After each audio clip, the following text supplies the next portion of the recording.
Estate Podcast, Master Keys. I'm Master Neal Keys. Andreino, Mr. Chandler Haliburton. How are you? Today we're going to be covering affordable housing. Hot button topic. I love it. Yeah. We're going to be going over what affordable housing is, our opinions on what the best way to solve it is, kind of who's to blame, who's there to help solve it and fix it. Yeah, 1 short hour here, guys. We're gonna gonna fix solve the whole affordable thing. housing Yeah. right here today. It's going Take out down. your notepads because it's all going to get fixed. Well, it's super relevant because we're landlords, so we play a role in this. Yeah. The question is, what is that role? And we're often really scapegoated as the Issue. as the problem in the, Yeah. in the whole situation. So we'll talk a lot about that. But where do you want to be in? Kick us off. Yeah, well, I mean, just to give, like you were saying, right off the hop, we're both landlords, so we're coming from that, I guess, opinion and that side of things. Yep. I think we both own units that I would say are brand new and are on the top of market rents in some areas, Yep. and then also some units that are probably older and outdated and also offer what I would consider affordable pricing. Yeah, so I mean, if people are looking at stock, sometime they might come across the terms Class C, Class B, Class A. Yeah. A lot of that has to do with age, condition, material. Like, is it a wood frame building? Is it a concrete frame or concrete structure? Yeah. And then the condition of the renovation. So I think we would probably say we often take C level stock Yep. and turn it into probably B minus B or, minus. or B, sorry, B plus A minus, and that's not, Yeah. speak disparagingly, but until you have things like a elevator as opposed to a walk up and concrete as opposed to wood frame, Common areas. you're probably not A class product. Again, kind of you're on the fringe, if you will.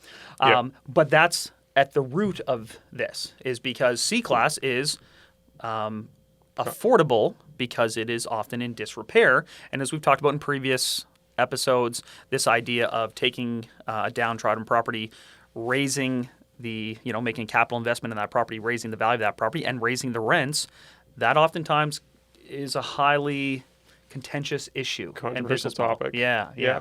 And it upsets a lot of people on both ends. So I've definitely faced it, I know, with mine, where I've had calls from all sorts of people with comments and things to say about why what I'm doing is wrong. Really? You're getting that directly to you, are you?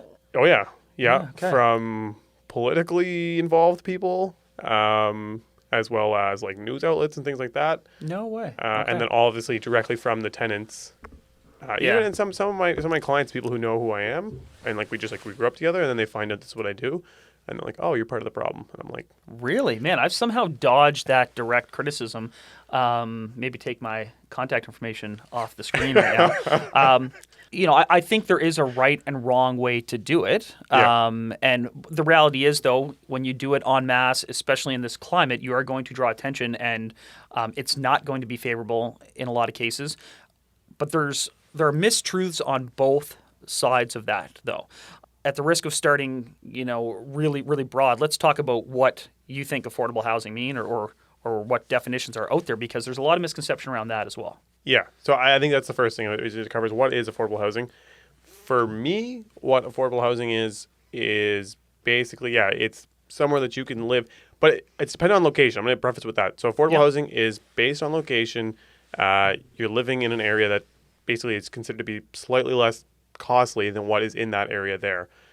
So if you're downtown in any city, let's say a 1-bedroom rents for $2,000, if you're able to get into it for $1,500, I would consider that to be like an affordable option. Because that is a 25% rent dip. Now I understand that $1,500 is still a very high number if that's 50% of what you make. But again, you have to base it on location because some locations are more expensive than others.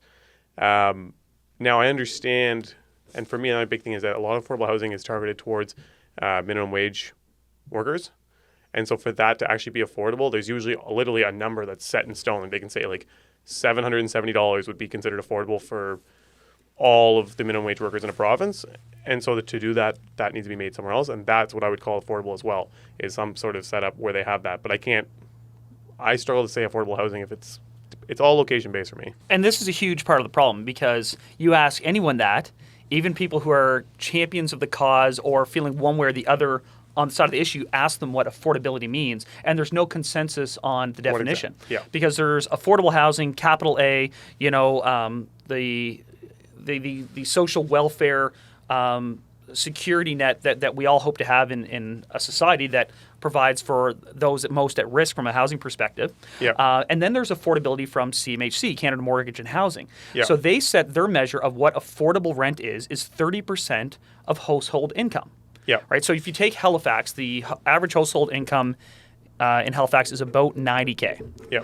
And what that means is 30% of that is what your rent should be on average. Yeah. So 30% of $90K, 27. what, 27? Yeah. So what's that? $2,200 to $2,300 a month. Yeah. Now there's going to be a lot of people listening out there paying rent that says, "Oh my God, that's not affordable," and they're right. Right? It's not. But from a CMHC perspective, all they can do is take market average across a given area. So in Halifax, the average household income is $90,000, Yeah. and that combines both single income individuals and two income households. Mm-hmm. And 30% of that, if you meet or exceed, which means if you hit that level or you're under that threshold, technically you are providing affordable housing. Yeah. And there's no even specifics on, is that a one bedroom, is that class A, is that class B, what have you. So right off the hop, there's a real issue with what affordable housing means. Because by this definition, at roughly $2,200 a month, So we're doing pretty good. every single unit I provide is affordable housing according to the CMHC standard. And Same. have I used that in certain arguments or when someone's coming at me? I absolutely have. But therein lies some of the problem, because I think some people would agree that that's certainly not affordable for everyone. And like Yeah. you mentioned, there's a spectrum in terms of areas. So I think right off the hop, people need to understand or be really clear on what definition of affordable housing they're using, because that's what CMHC says. Yeah. It's about $2,200 a month in Halifax for rent based on the average household income.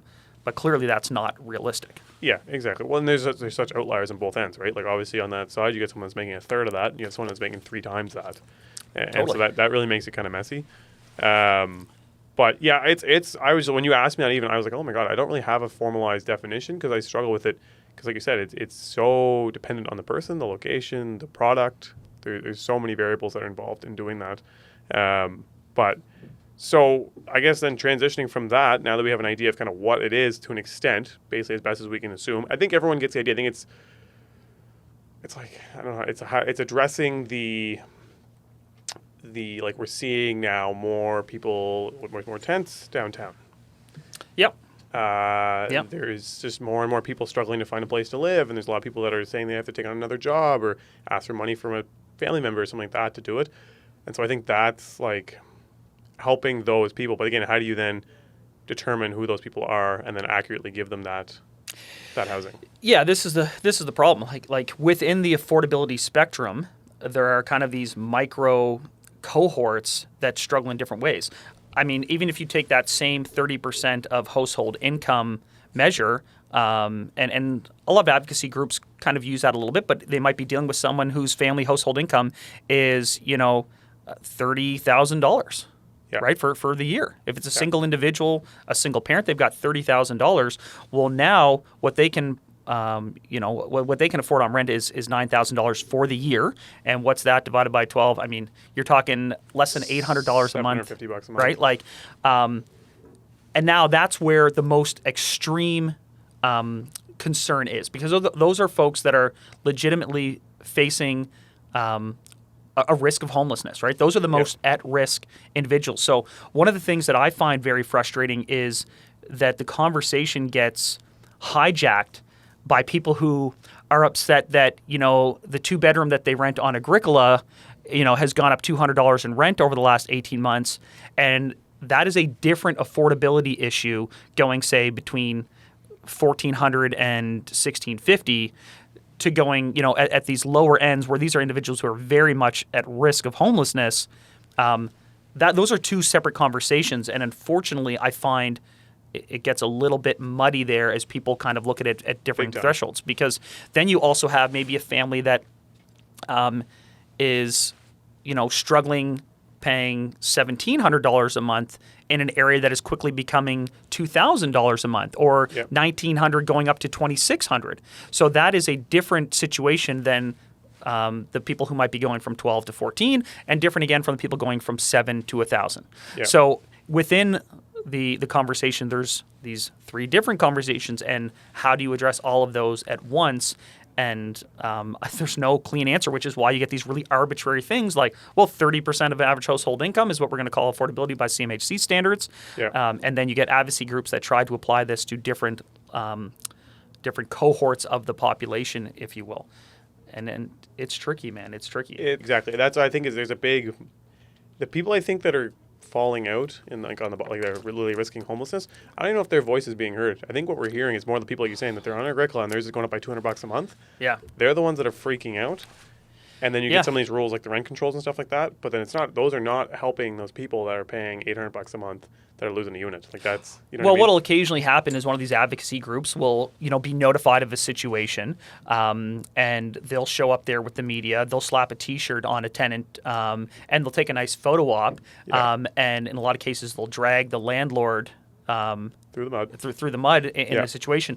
But in my actual practical purposes, where I've kind of looked at some of these housing organizations and tried to create a relationship there whereby maybe I could provide a unit for one of their clients.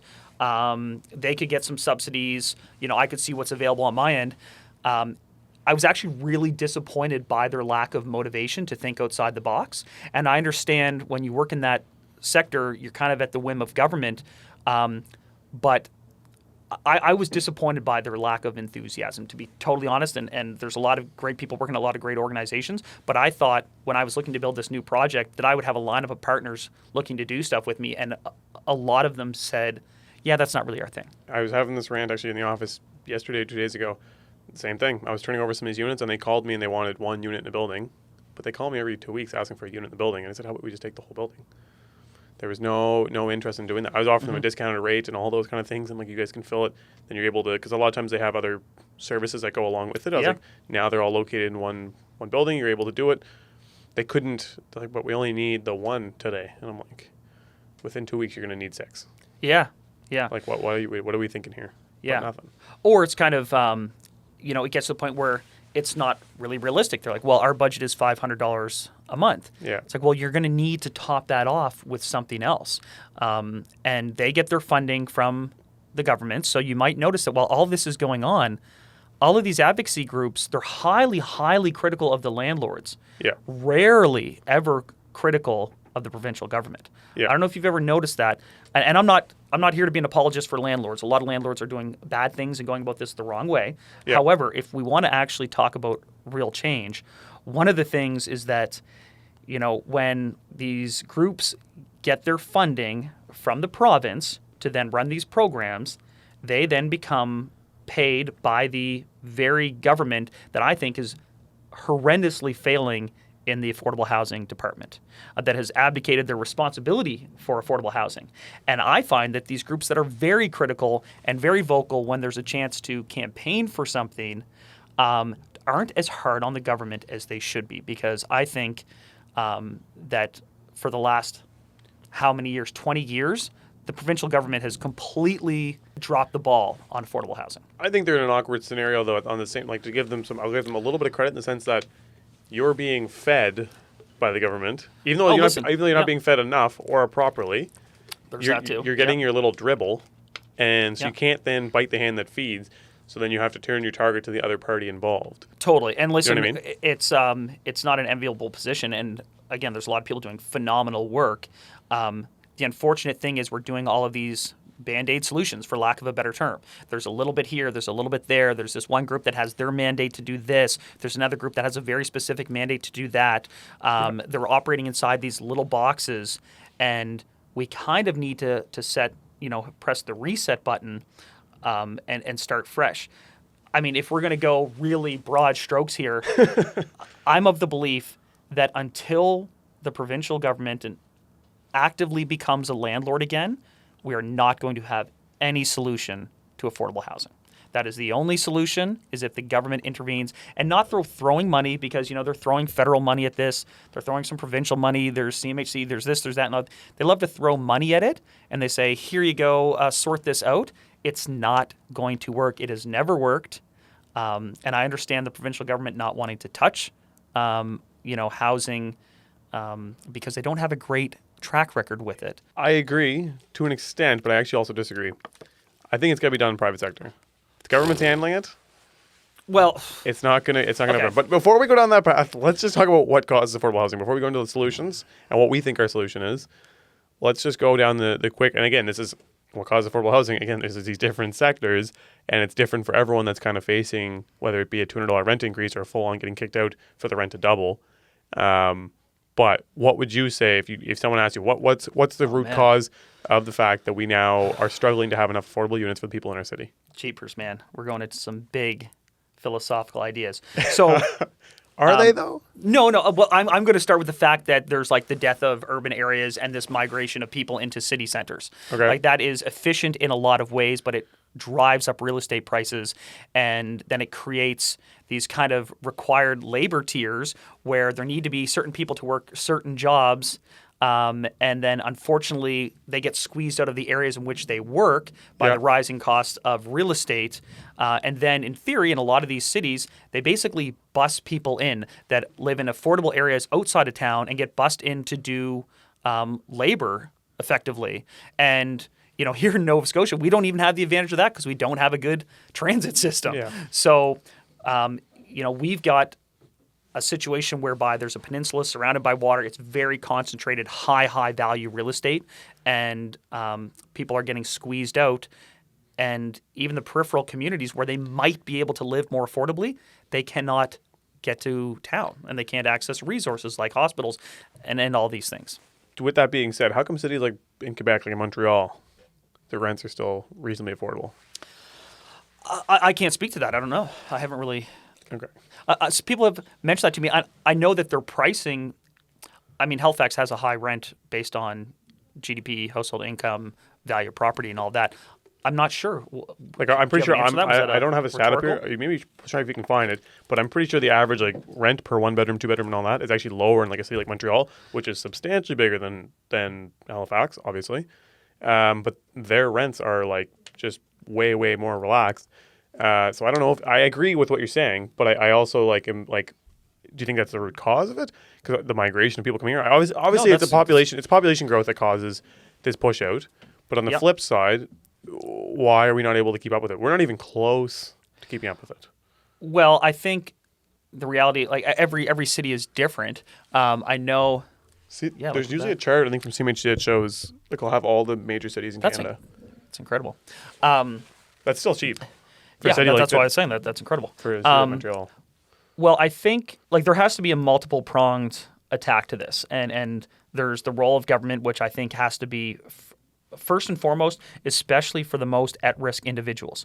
I mean, you're talking about rent's affordable in Montreal, but is it still like how is it different for people maybe getting that 2-bedroom in one area of Montreal that might be able to afford the $1,500, but what are they doing for the people that most are most at risk? Because again, we take that average across the population. What does that actually tell you when you unpack it at the different layers? Yeah, exactly. That's a very I do think the government needs to intervene aggressively by becoming a landlord and developing stock of housing as quickly as possible for the most at-risk individuals. Then I do think there has to be the management and the execution of that is going to be done by the private sector because that's what the private sector does. The government doesn't contract. They're not general contractors or property managers. Yeah. But they have to be the landlord at the end of the day. Then I think the private sector has to get better engaged through programs offered by CMHC and define these affordabilities because the reality with the private sector is they have to be there's altruism there and all that, but there has to be some financial incentive to do it. It has to at least be a net zero change for them to do this. Yeah. And then I think there have to be these small changes. Like if you look at Montreal, they're far more innovative with respect to secondary suites, height of buildings. Like they've managed to develop their city while keep a lot of heritage in a way that Halifax has struggled with for a long time. I think the new center plan that allows more density, but manageable density, 6 to 8 stories along corridors, these secondary suites, I think these are all going to help significantly. The problem is, you have to predict 10 and 20 years ahead what your need is. And our city grew at a rate that was quicker than the housing stock was catching up. So I'm optimistic that all this new construction, because I'm a believer, but that if you build new units, they will relieve some of the pressure on the older stock. I do believe that, and it'll help to keep those rents down. But it has to be combined with what the government's going to do and what people can do in terms of like putting a backyard suite in their house. And maybe there's some mid-scale things that you allow these 3-story townhouses that are actually kind of split as over-under flats. So instead of getting 6 of them, you get 12. Yeah. All these little things I think will help. So, okay, so you said a lot there, and we went back down the path of solving it. But I just go again. So to go back to just originally what we said, what's causing it? You're saying the migration and the influx of people, which again I think that's a fairly government-controlled thing. Like a lot of it is. Like a big portion of our growth is through immigration, which is something that the government's mandating and allowing. So they know how many people they're letting in. They're like, yeah, okay, we're going to approve 12,000 people this year to move here. Yeah. But then we're only going to approve 3,000 units. I think that's the I understand it's 2 different levels of government. Yeah, I get that. And that's kind of like, okay, the crux is, or the beginning point is, as a Western society, we have decided that in terms of services and resources, it is most efficient to jam people in a small area and build up. Yeah. That's kind of right or wrong. That is the worldwide consensus. That's what the approach we've taken. And I think we've struggled here with having other peripheral hubs that are also economically viable, that could offer more affordable places to live, that we're just drying up. Like if you look at a lot of our province, it was drying up in these other areas, which was forcing people to go to some of these spaces where I think, if Truro and Bridgewater and Sydney and, Kentville, they all became these little hubs where people could run businesses and have families, then I think that would alleviate some of the rental pressure. But I think that's kind of like the first thing is like, all right, we're jamming people in here, which means we're driving up the cost of real estate.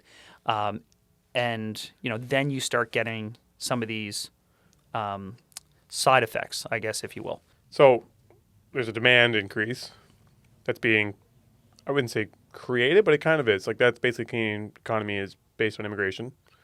I know there's the migration that we're seeing, so it's a double down. It's the immigration from out of country across Canada, and then there's migration hyper locally for us. There's a ton of migration, right? Like some place like Toronto, they're facing the opposite, I think, where there's people migrating out, and they're actually seeing rent drops. But like here, we're seeing a huge migration inwards. Mm-hmm. So that, and then so for me, I always boil it back to supply and demand. I got in a pretty big conversation with somebody the other day, and they were going on about a lot of alternative topics to it, but I think it can be boiled back quite a bit to supply and demand. I understand there's a lot of, and we're backlogged, right? We haven't had as much increase in supply as we've needed over the last 15 years, and we're eating it now as a result. Yeah, right. So I think that's kind of the thing. Like the thing that I find really bothers me, like you're saying, similar with this government programs, is like I look at the supply. It's very slow to come online, and the government doesn't make it much easier. They're not really super excited for landlords here to come on. It's been especially in Halifax, it's extremely, the landlords are very vocal about it, especially developers. The big developers are very vocal about it. But then I see things like, okay, federal government allots $300 million to whatever, the provincial government of Nova Scotia to provide affordable housing. And then I see, okay, we're going to do a study. It's going to take 18 months and $1.5 million to figure out what to do with the $300 million. Yeah, or there's and I'm like, there was one that came out and they said, look what all the developers are doing. Like, just build this shit. But then there were some that was actually like, oh, but by the way, we have to award this money in the next 30 days. I did. So then you have kind of these haphazard applications, or you have things that were already in the works anyway. Yeah. Now getting this funding, it's like, well, that doesn't necessarily spur on more. And again, every little bit helps, but I think the problem is the government has thought too small, and in too many cases has just been like, throw money, let these groups do what they do. And one of the challenges is, again, those groups, they, in a weird way, end up competing against each other. There are limited funds, so you may have a group that tries to tackle this subset of the housing crisis and another group that tackles that subset, and now there's only so much money to go around. Yeah. And so rather than finding some, cohesion and some efficiencies by working together, they're kind of pitted against each other, which also is a problem. So I don't think the just throwing money at it is going to work. It hasn't worked. We do have to increase supply, though. That said, I love economics because it just says in a vacuum, this is what's going to happen, right? You increase supply, right? Prices are going to go down. It's true. Yes, However, but even not in a vacuum. Here's well, my because thing. there's no vacuum. But yes. But here's the thing. If you drop 10,000 units on the peninsula right now, I'll tell you for free, I can give you a guarantee written insurance policy that rents are going to go down. Yeah, no, listen, I agree with you. No one's going to go out to these exterior neighborhoods like they are now and pay $1,500 a month. I was trying to pivot, Neal. I was trying to pivot to make a point. Okay, sorry. No, go I ahead. agree with you. However, if we return to those 10,000 units on the peninsula are not necessarily going to help someone who's currently paying $700. Like their rent is not going to immediately stabilize necessarily. However, oftentimes, and you remember you mentioned something like, okay, take the whole building because there are going to need to be resources and other things in place with that client base. Yeah. And what I'm kind of alluding to is that oftentimes, the most at-risk individuals also have either health, mobility, or mental health struggles that make them doubly at risk. Yeah. So it's not just a simple vacuum of, okay, well, we jack up supply and now these people are going to be perfectly fine because their rent is just this amount. The challenge with, even in a perfect world, if the private sector starts, making it possible for individuals on lower income to pay a lower rent, they may still lack the other resources. And that's another issue. Like these condensed cities, it's been proven it leads to mental health issues, right? Yeah. Like it just does. Yeah. And so now you've got this portion of the population that, is... Some people thrive, some people survive in every environment. Yeah. Yeah. I mean, so again, you can't tackle the housing issue for the people blanket thing. Yeah, but like the people who are most at risk in the housing crisis also are just the most at risk in life in general, oftentimes. Let me pause you for a quick second. One thing I don't think we have mentioned, and we kind of just are assuming it because we kind of know, but a private developer, even if they got the land for free, could not go out and build units that would meet the criteria to be affordable. Simply to make the payments on the loans involved, the taxes, the insurance, the water. Like once you make all those, it's not even close. Yeah, I did one recently with someone, and the base, like if you build the cheapest units where it's like just as garbage as you can get, but you meet the code, wood frame, nothing fancy, like pedestal sinks, like literally like garbage. You're going to be getting like you still need like $1,300 or $1,400 to be able to make any money. Totally. Not even to make money, just to cover your costs. Man, the idea of the land being free doesn't matter. The land is literally the cheapest part of the entire construction process. But my point, I'm just saying that for somebody, because somebody looking in here, if you're not a developer and you don't know all the numbers, Totally. like, well, why don't the developers just keep their rents a little lower?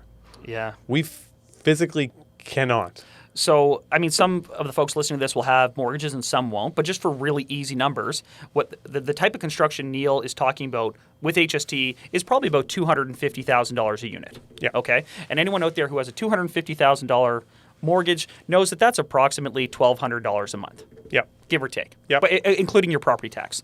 So that's $1,200, and then a new building that you're trying to make affordable, you'd probably include the utilities in that. Yep. So if you're the landlord owner, if you're paying $1,200 to service your debt, including your property tax, 125 in utilities. yeah, 125 in utilities because you're going to give them free water, you're going to give them free heat and all that, which new buildings do because there is some economies to that.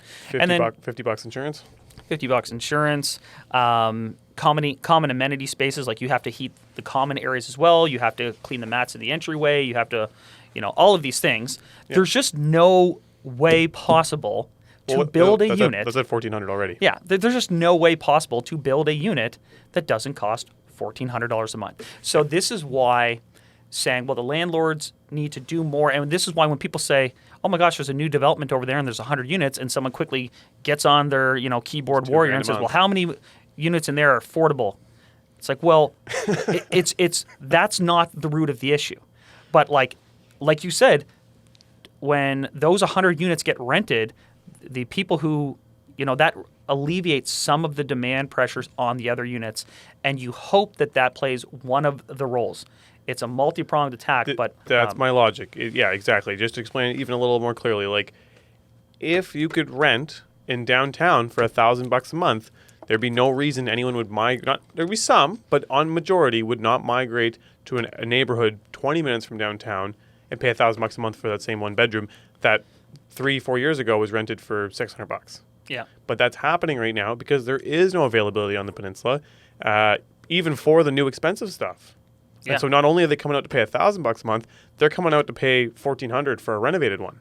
Yeah. Because it's like, it feels the same as the one on the peninsula, and they don't mind driving the extra. Well, they have no choice but to drive there 15 minutes. And here we get into another issue. Like you talked about Montreal, and again, I can't speak really with any expertise on how they managed to keep it affordable. Nor can I really, but But it's a much larger city.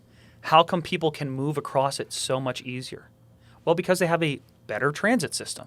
yeah, Right? Like we struggle with this, that we are not a city as small as we are that you can get around that easily. So even if you wanted to be a shrewd person who was going to pick up an affordable apartment and be willing to say, yeah, I'm okay taking a slightly, being 2 extra train stops to get to work, we don't have a train. So it's a moot point. we barely have a ferry that goes Right? 2 stops. Yeah. So again, there's a lot of things that go into making a city affordable to live in.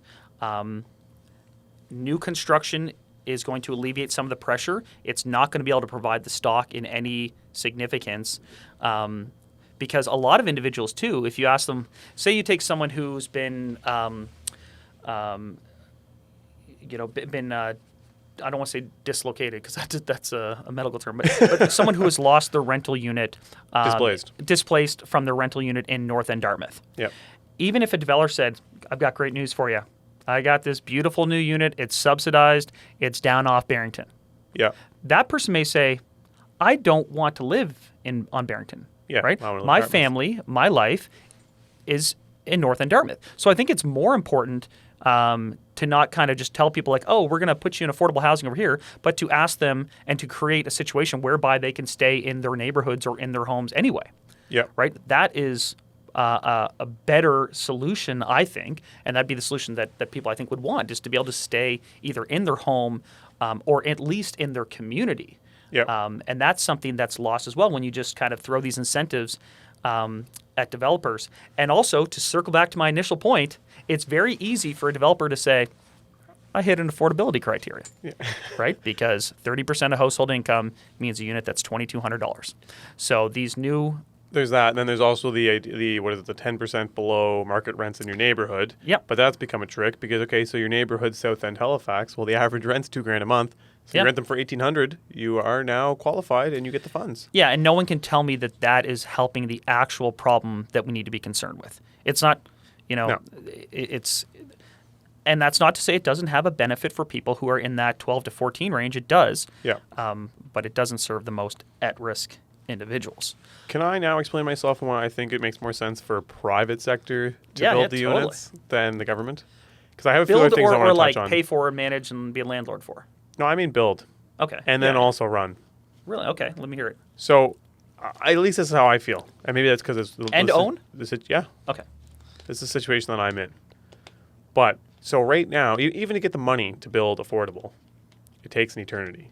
Mm-hmm. But the government, they get it. I understand that there's a lot of layers that has to go through before a decision can be made. They're under a ton of pressure, too, because if they make the wrong decision, it's the be-all, end-all for whoever's probably in at that time. Additionally, to be honest with you, most of the decision makers in the government probably don't own or have ever operated a rental in their life. Like the person penning off where the $100 million will go doesn't have a single rental unit, but they're making this decision on how to run, operate, where to build them, the whole works. Anyways, that's an aside as well. But so there's that aspect. Then the timeline, and then again the amount of money that gets wasted.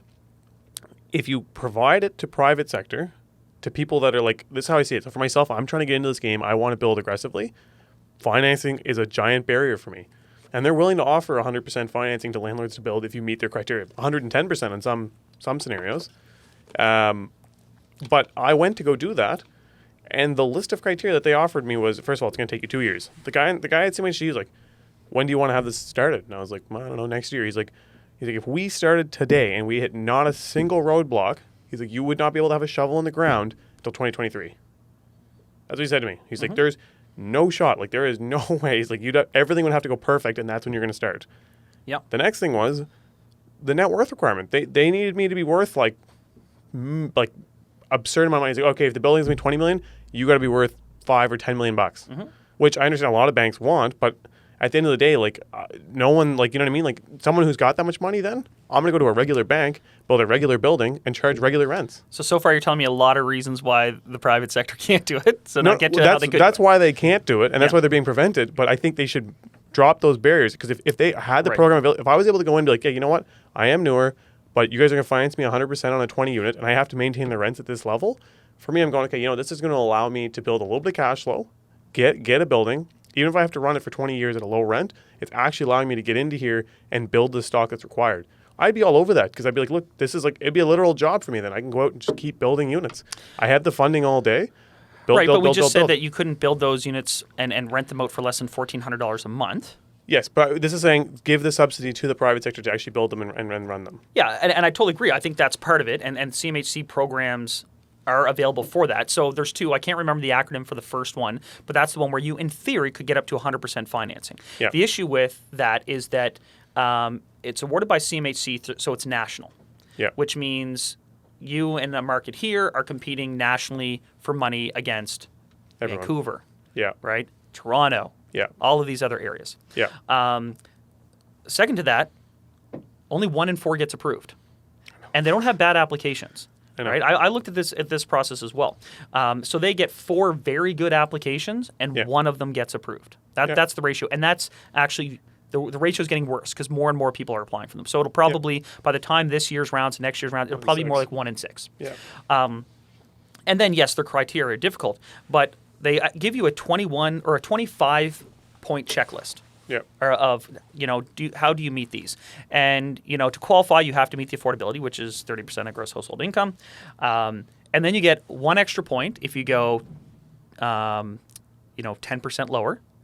2 extra points if you go 20% lower. 3 extra points if you go 30% lower. Then how long will you agree to do this? Will you agree to do it for 5 years? Will you agree to do it for 10 years? Will you agree to do it for 20 years? And again, you get more and more points for these. It gets prohibitive. It gets impossible to do. The other issue that I struggled with, because I went through this, rabbit hole, is everyone clusters around 21 points, right? Like you can kind of massage it. You can cluster around these 21 points. So everyone nationwide is at 21 points out of 25, and you're trying to find these little extra points. One of them, super easy one. What's your municipality going to do for you? Are they going to waive fees? Are they going to waive property tax? Are they going to give you expedited permits? All you need is one of those. Do you think I could get a single one? No chance. Nothing. 0% I got chance. 0. Halifax was not in the business of helping me, build affordable. Hit one of those. Another one was form a partnership with a nonprofit or, a partnership group. And that is where everything that I mentioned earlier, that experience that I had was brutal. Brutal. People wouldn't call me back, or they'd just say, yeah, it's not really our thing. I'm like, all I'm saying, and eventually I got a couple commitments, and the commitment was, I said, this is all you have to say, is I will keep 5 units, or whatever it would be, that you've got first right of refusal on. And when they come up available, I say, hey, do you want one? And all you have to do is say yay or nay. And even to get that level of commitment out of some of these groups, they're like, that's not in our mandate. We're handcuffed. That's not in our mandate. And that's not entirely their fault, but it was really frustrating. But it was very difficult to tick those 2 boxes that in other areas, it's like tick, tick, no problem. And then as a small guy, you're trying to build it, and you're trying to build it economically, but the reality is you can't contract it. So you're going against these bigger groups, like some companies that have gotten these grants in Halifax, they don't need the money. They've got the money. They could do this. Getting these grants don't need the money. They could do these straight cash. Right? They're just like, yeah, you want to give us money for free? Like, fine. It's not geared for the success of someone like you or I. It's just not. So you're right. They need to take down some of those barriers on the CMHC funding. But again, that's a national program. I don't know how, because then you're trusting. We're facing this problem nationally, though. I know, we're talking because it's more, again, a big thing for us because we're in Halifax. But this problem is across the board in all of Canada, really. There's a few places that it's not, but in general, it is everywhere. So I don't know. I just that was my thing. I couldn't believe when I was like, you know what, I want to do this. I would be happy to do some affordable housing. Go through the process, and it was just like, like a big, like they were just not excited to even have me there. I was like, I thought you guys are like you wanting to have people that like want to like build this stuff and you're Totally. gonna fund, and they were just like, no, like it's gonna be a living nightmare for you to get approved. Yeah. Get the money, and you're gonna spend 2 years, and you might not get it. Yeah, and then you can alternatively do what, say, like the CMHC Flex program, which is they'll do 85% loan to value financing, and their conditions are a little less arduous. And you're like, okay, well, I'll go with that. It's the path of least resistance, but Yeah. it's a less affordable model. So again, Yeah. you get disincentivized to do that, and I still feel like okay, that'll serve a certain demographic, but if you say then it's $1,400, you're not going to take a loss on that, are you? Or are you saying that then they'd also have to subsidize the housing on top of that? Like Well, by providing the loan, I don't think they're outstretching themselves because you're still going to be paying on the loan. Yeah. So they're making money on the loan. Oh, totally. But like, I how think are you going to survive? They're going to have to running a subsidize off of that. Yeah. So like they'll have to top you up with more money, or they'll have to top up your 100 tenants. I mean, the bureaucracy involved in topping up 100 tenants in one building in Nova Scotia when you're running the same program sure. across the country, like Yeah. it's not feasible. No. Right? Like as a private sector, you cannot run at a loss. You No. just can't. You can't afford to keep people on payroll. Like so, Can't turn the it's not lights on. possible. Yeah. You know who is really good at running at a loss, and does it all the time, and just seems to be perfectly fine? The government. So why can't the government just build the building to begin with? Yeah. Like, I just don't understand Yeah. why that's not the most logical thing. Because Yeah. they could build 100 units, they could rent them out at $1,200, they could write off whatever losses, they could charge themselves 0% interest or forgivable loan through the government, and then they could pay the private sector to property manage it. Yeah. Right? Like, you can't tell me that, the government couldn't just write a blank check, have all these units built, and hire a company. Because then you could build these incredible state-of-the-art buildings that have on-site, mental health support, Yeah. on-site medical support, a live-in super who's, trained in some of these things. Like, you Yeah. could build these phenomenal complexes. I was thinking they that, yeah. just don't do it. Yeah. And I understand because, you got a 4-year mandate. You're trying not to ruffle the feathers. You're trying not to overspend. And they just kick it up the line and say, we're waiting on that money from the federal government. Or like the municipal government has no housing mandate. Halifax has no housing mandate municipally, so they just always blame the provincial government. The provincial government just blames the landlords, right? Like, so no one's Yeah. taking responsibility for it. And I think the fear, like you said, obviously there's a cost, and they don't want to have that on their budget for someone like on the Halifax level. And then I think there's been a lot of different locations. I don't know what here, but I feel like public housing in general always becomes so crappy.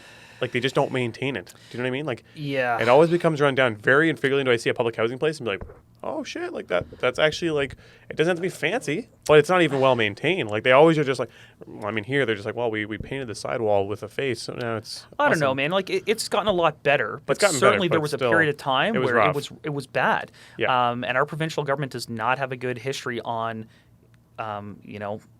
providing public housing.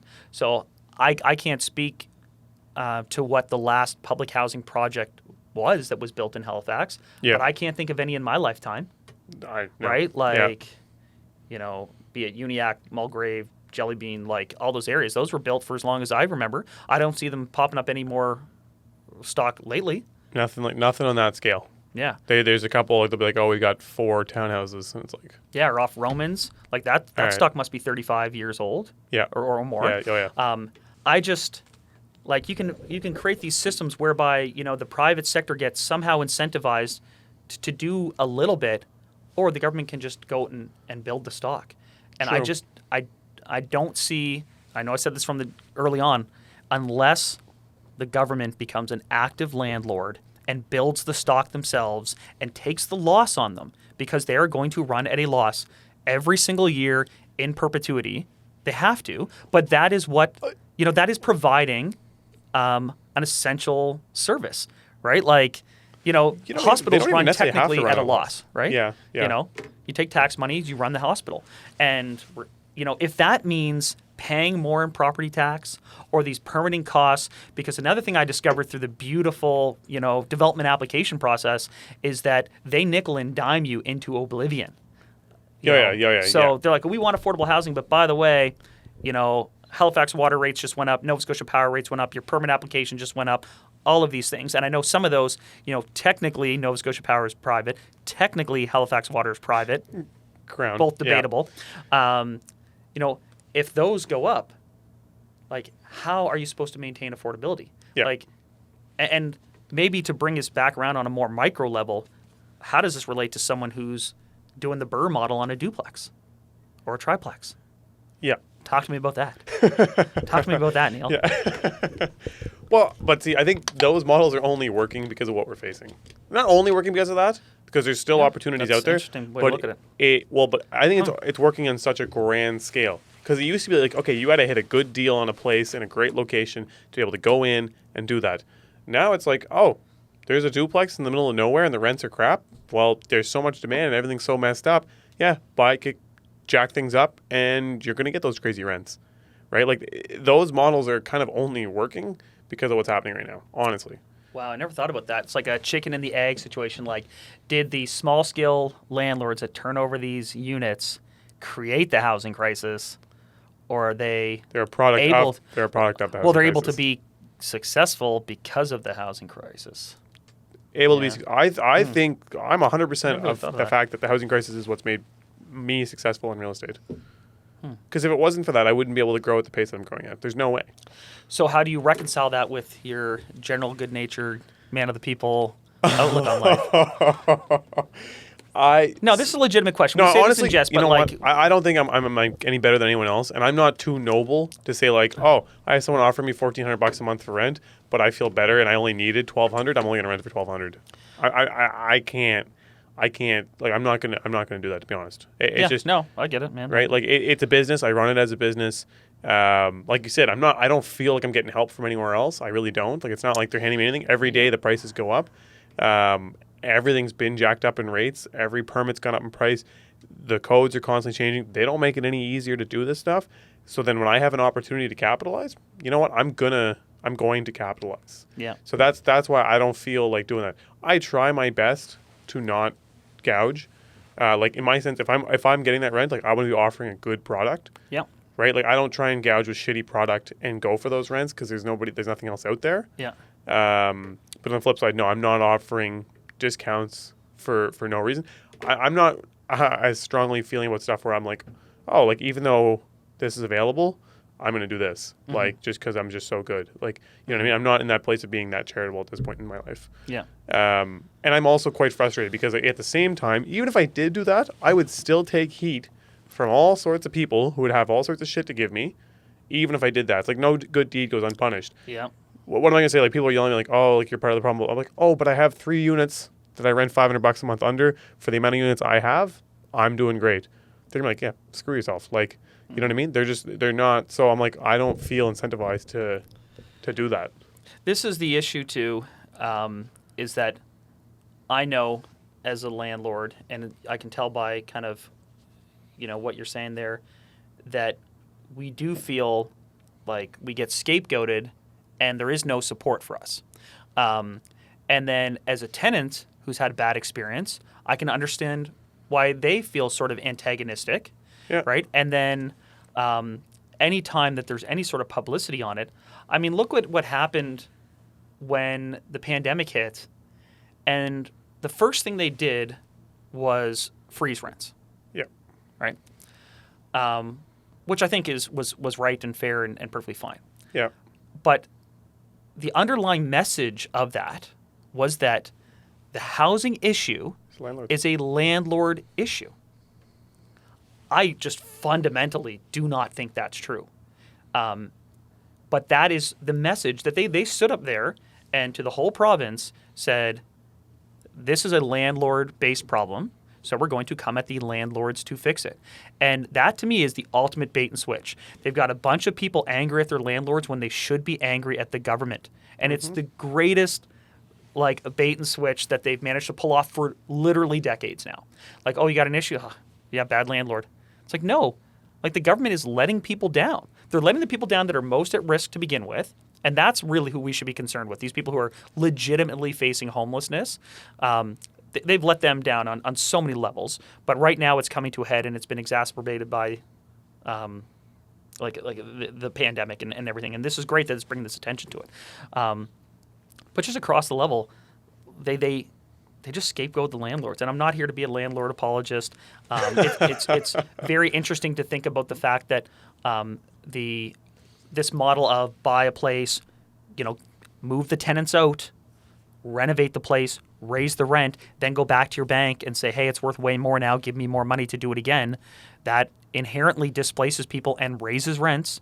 But there is this, antagonistic dynamic set up of like, well, if the government's not helping these people and the government's not helping me, why does it all of a sudden become my responsibility to help them?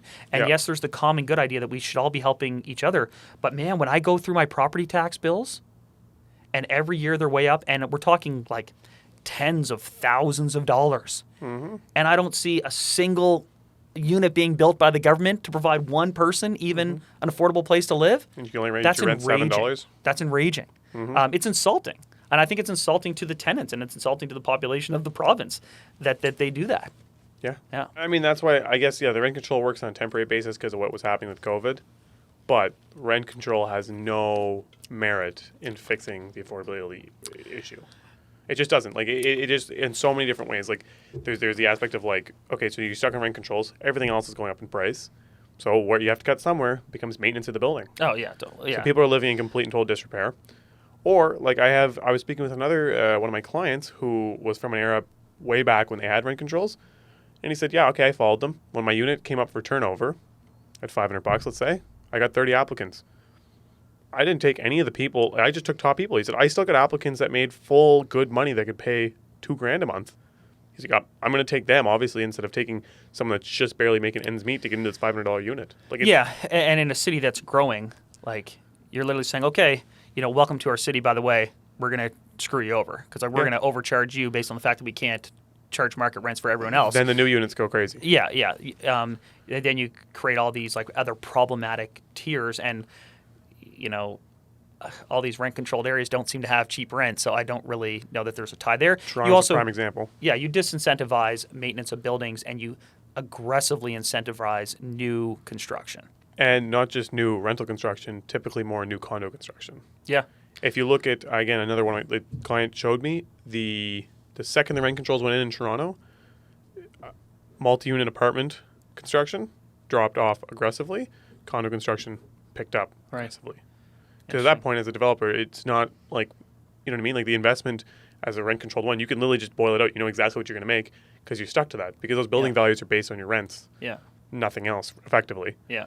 Versus if you make your condos, you can make your money. The condos obviously sell off for big money. Yeah. And then they get rented out privately for crazy numbers. Yeah. And then you get into further inflating the price of the market as you sell these condos to speculative investors, and then people who can't live in the actual homes that they own to begin with. Like they can't afford to buy single-family homes. Which, so we can agree on a temporary measure, rent control. Oh my God! Has merit, but on a long-term fix, it has no value. It was needed for sure, and I think some of the steps towards protecting people who are in places and all that sort of stuff is required. But again, to me, it's like what's the expression? There's a big hole in the boat over here, and we're sinking, and you're over here like plugging little cracks in the hull of the boat. Yeah. It starts with the government intervening on a massive scale to provide, and that means build, create stock of housing, and then support these people, through other means too, mental health, transit, all of these things. Yeah. But maybe that's just too grandiose and it's not realistic. And I don't know, like if you're shooting for some utopian ideal, it's not going to happen. So these small steps are important, but it's going to have to be on a grand scale and multi-pronged. We're going to do some research, so next time we come on, I just want to see what other options. I feel like there's definitely parts of the world that the government builds the affordable housing and actually upkeeps it and creates like a community out of it. Yeah. That is actually nice. Like, it's funny, in my head, all I can think of something like Sweden. Sweden's got to have this figured out. Sweden's got to have this. Everyone goes, whenever there's a financial issue, people are like, but Sweden. Well, a lot of those areas, man, they do have these cohabitation, like rooming houses, which for like our city went out of its way to ban rooming houses. Yeah. Yeah. How backwards is that? Right? It's like, people living together, sharing one community space and a shared kitchen to keep their costs down. How dare they? Shut it down. Right? That makes no sense. Did we solve it? No. I would say that we still have some work to do on solving it. I was going to bring up another topic, and we'll talk about this another time, but that's increasing pay is $15 an hour minimum wage Oh, God.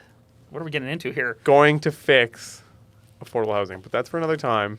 Oh, okay. Do you see what I'm saying? Yep. But no, so we didn't solve it.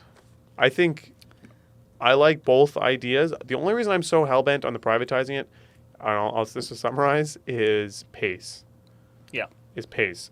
I'm on the pace idea because what's happening right now is everyone's freaking out at how fast the private sector is doing non-affordable, and so they're trying to like punish them for that. And then on the flip side, like I just know if it goes down, there is lots of money floating around. Like I see these announcements with big amounts of money floating around for affordable housing, but I just don't see what's happening with it. No, it's true, and you're right that even if the government started today and say, "Hey, we're going to be landlords," it would probably take 5 years to really start seeing stuff going on. Yeah, but I don't know. That's where you engage the private sector. You get Lindsay Construction to go out there and say, "Hey, here's the money. Build us an 80 unit right down there. In the 18 months it takes you to do it, we'll figure out the back end." Yeah. Right? Like the government has this money, man. They have no problem writing checks. So figure it out. The other thing I was just thinking, we were saying like these numbers, they don't make sense. You know why they do make sense to the government? It's because they don't have to worry about repaying principal. Yeah, no kidding. It's a forgivable loan. And there's no interest because it's their money. And also it's cheaper than dealing with the displacement of these individuals, which creates further mental health issues that have to be maintained. It stresses the social services net. It stretches healthcare. It is like getting a bunch of people to quit smoking. Even if you have to pay them to quit smoking, it is better, right? Housing people, even if the government has to do it and take that quote-unquote loss, it saves money while making our society a better place. So it seems like a no-brainer. And the only excuse that I've heard is like, yeah, but the government kind of sucks at rolling these things out. And I don't know that that's a good enough answer, right? Like we have to. I'm not saying like it's a good answer. I'm just saying like I think that's literally literally the answer. I think in the sense of like you see it. You know what I mean? They suck at rolling out a lot of these different things. I don't know if it's the only answer. There's a million aspects to it, but I think it's one of the big parts of it. Well, it's also going to be the same thing when we deal with our aging population. How are we going to provide housing for our aging population? So the government needs to figure it out, and that is pay the money, foot the bill, build the place, get the private sector to manage it. Right? That's kind of the way that I think it works. But damn it, I thought we were going to solve it today, Neal. I really felt good about it when I came in today. Yeah, same. I had a lot of notes. Yeah. I thought we had it all lined up. We're going to walk out of here. It's going to go super viral. Everything's going to be fixed. They're going to be playing this around the world in different cities. Like New York, we have issues with affordable housing. Here's Neal and Chandler. They have the answers. Yeah. But we didn't do it. But I think we had a good conversation. I think there's a lot of things still to touch on. I only got down about halfway through here. So I think we're going to be bringing this topic up. This might be a part one and part two because you messed with me a little bit when we talked about how that model is really only successful because of the housing crisis. So which I think comes back to the fact, like, why are we looking at the landlords as it's their fault? It's like, no, who created this environment whereby they could do this? They're capitalizing on a gold rush. Yeah. That's all we're all doing. And then people are doing it, like we're kind of here encouraging people to do it on a micro level, raise the value of a property, raise the rent. So you're really giving me something to think about. All right. Well, that's a great chat. Yeah, I'm excited by this episode. I don't know what episode we're in, but let's get this thing edited so we can go back and get this one make sure we didn't say anything too crazy. ASAP. Take out anything that's going to cause our businesses to go to zero. No, I think this is an important conversation to have. It's important to be reflective on it. Yeah. And it's important to be a realist, right? Like, big time. We do this to provide for our families. Yeah. And how do we balance that with, making our communities a better place and contributing to this broader conversation? I hope we can get some people to actually listen to this one and give us some feedback on kind of what they think about affordable housing. Because I think, again, we come from a very opinionated stance, being landlord/developer kind of people. So we have a very, I don't want to say one-sided, but we're kind of on that one side of this conversation. Oh, totally. We're coming at it from our perspective 100%. We also come at it from, man, like every time a landlord would do something stupid around town and get in trouble, I'm like, man, this guy, he's going to get us. He's going to screw us all, right? Like this guy's going to get us rent control. So the majority of landlords, in my experience, are well-intentioned. Yeah. Some of them get very bitter over the years. Yeah. And some of them can be a little less than decent. Yeah. But they're not the majority. And I think most landlords, like I would love a landlord registry. That's a topic for another day. I would welcome a landlord registry. Neal's eyes just nearly fell out of his head. So Neal is not going to be on the Lambo registry, folks. I would welcome it, but that's just me. Okay, interesting. Yeah, we're gonna touch back on this. There's a lot to talk about here. Yeah, I'm very a cool. little stressed out. All right. Thanks for listening. Okay. Master Keys Podcast. Tanner in the back. We need the applause. Cue it. There we go. Love it.